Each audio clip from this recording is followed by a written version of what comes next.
Jason comes and grabs me out of bed, all excited about something. It's barely sunup, and he's pushing me to a window and pointing up into the air above the city. I don't see a damn thing except blinding sunlight. After he manages to calm down and I manage to wake up some, he explains. He sees an airship hovering above town. No one else does. I'm willing to take his word for it. I tried reading out, and sure enough, I can detect thought floating above the city. At least 15 people. Some kind of invisibility spell, I'm guessing.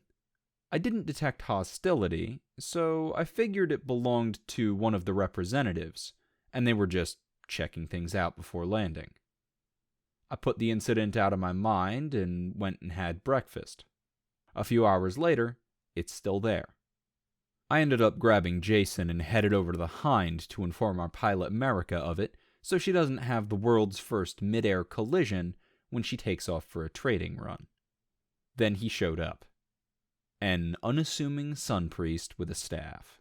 He wandered over and started asking questions. Who owned this airship? Who made it? Who made the modifications? And so on. I may have figured the guy is just a curious priest with an interest in airships, except that his staff looked suspiciously like a long rifle with a Sunchurch symbol sticking out of the barrel. Jason noticed too from the sudden change of his stance.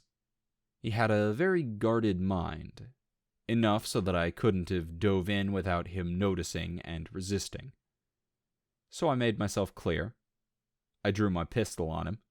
Most people here wouldn't know what it was. I saw recognition in his eyes.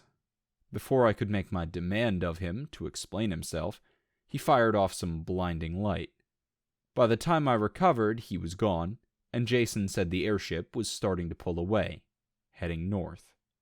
I'd have had the Hind give chase if we were all here, but we're scattered around town.